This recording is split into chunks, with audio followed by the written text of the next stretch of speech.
It's interesting to work at the Royal Studs where they're all horsemen and they've been with horses a long time and they're completely amazed by your methods, and that's fantastic. And yet sometimes you get people that are not very experienced at all that think that they're not relevant, which is ironic, isn't it? It's funny. And another thing to think about is the idea of non-violence, because of course there are some people as well that don't like it when you school with the dually halter, and there have been times when I kind of go, oh, you know, because it seems quite sharp. And how do you feel about that? Well, as members, you'll know that I use the term PIC and IC all the time, picnic, PIC and IC. And the definitive word in that is instant. Positive instant consequences, negative instant consequences. So instant means that it's quick. And when it's quick, the horse responds to it in a quick fashion. And that makes it look harsh. But remember that if you're going to be transparent, let's really get down to it. It's a soft rope over the nose, and above any airway on the bone of the nose, a soft rope. And also remember that you never even close your hands and take hold of it unless the horse misbehaves first. And it's the horse's response that causes you to close your hand. And then they bump into it, and oh, it's a big surprise. But it's not an act of violence. They initiated it. Oh, she's a big, strong girl. Not very tall, but really strong. I'm going to use this dually now, and when she can get a nick from the dually or she can get a pick from the dually. I'm not going to accept those steps into my space like that, so I'm just going to close my hand and let the dually get smaller. Soft rope over the nose, up on the bone, not in a sensitive area. And we'll just have her just teaching herself how to stand still. Violence is not the answer. It's the horse training itself and allowing the dually halter to be the training mechanism, and you stand back and let the halter do the training for you, i.e. loading in the trailer or walking over the tarpaulin or walking through water and things like that. The horse will tell you.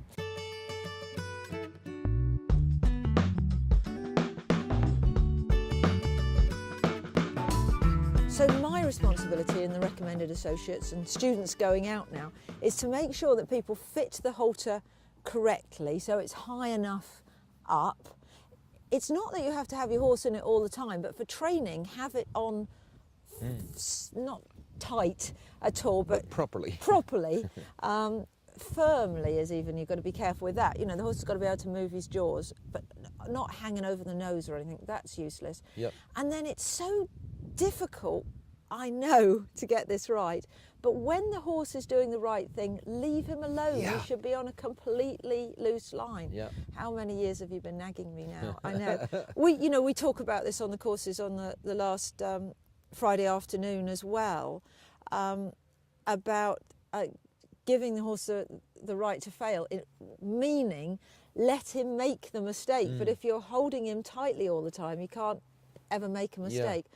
Because the idea, of course, and we talk about pressure and release as well, or ask and the release, is not that I go and get one of my horses from the field and I pull them out of the field and then I pull them to stop and there's all this pulling.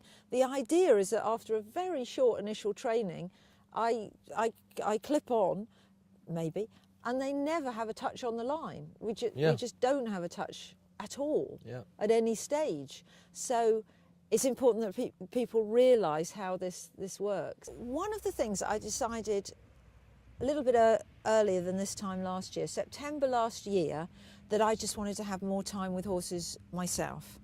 And the idea was one young horse along. So I had Pi, and I thought I'll have another young horse to bring along, not to keep forever, but to learn from. So I went over to Ireland, and I was going to get something about 15 hands high, and I don't know what happened there. So I came back with Banksy, who was 16 too. I went over with Rosie Jones, and she's quite tall, so I was looking for a horse that might fit her as well.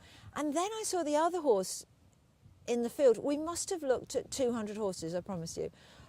Just fields and fields and fields of them. And it had been raining like crazy in Ireland at that time. And I saw this poor little black and white horse soaked through with the rain. Now, I would swear he was about 15 hands. Yep. He was when he was born. Yeah. And he came home. Where is he? He's over in the field there. He came home and I fed him up a bit, and I think he's about 17 hands now. How does that happen?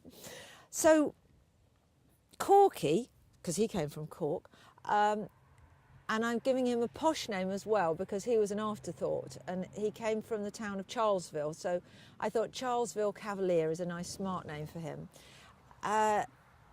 He's doing really well. He came as a 3-year-old here, and he'd obviously been just nicely handled. He hadn't been spoilt at all. I remember them catching him in the field, and they just got hold of him on a head collar and tied him up in the trailer like this, really short, with the ramp still undone, which would give me, I mean, if that was a student of mine, I would die, or if it was my responsibility, but I'm thinking, well, it's their horse, and he just stood there, and then they did the ramp up, and they led him out, and he did everything. Quite nervous when he came over, just from lack of experience, but I was sort of training him in the big field before I even did anything, you know, proper with a saddle or bridle. Like when I was giving the hay, he was frightened of the mucksack, so I'd make a bit of a deal. I'd leave it on the mucksack and let him eat it off there, and then stroke him and start stroking him with the mucksack, and it all just came along just nice and naturally before we got the chance to get a pen up and get his early training in. And he's so good at join up because he went to the course for a week to teach students at the same time as it was teaching himself, and everybody fell in love with him there.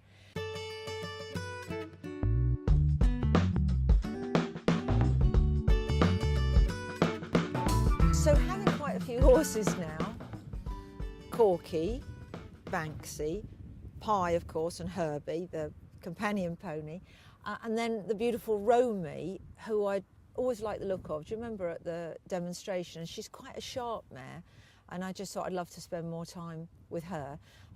I might have to get somebody full-time to help with horses as well, because I've heard another 2 crackers in Ireland that I'm going to go out and have a look at.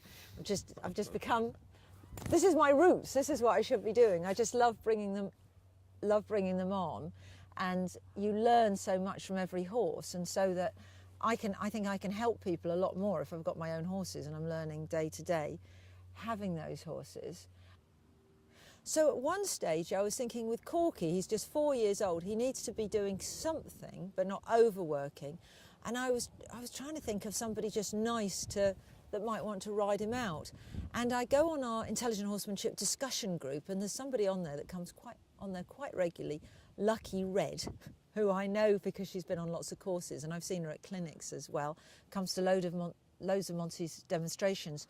And she was saying she was looking for a lone horse, and that she wanted to take a horse over the winter and keep him at livery somewhere so that she could ride him out and do bloodhounding and all sorts of things she wanted to do, sponsored rides. She lives about 8 miles away from me, and so I contacted her and said, hey, I don't want him to leave the place, but if you can come here, which was actually closer than the livery yard she was going to send him to, here he is. I did warn her there was one problem. I said, you're going to fall in love with it. And I think it's happened, I'm afraid to say. She has fallen in love with him. But it's ideal because it's giving him so much, you know, fun, win-win and her as well. Yeah, it absolutely is. It's wonderful. I'd like to find another 6 Lucky Reds. So let's go and see the horses. All right, come on.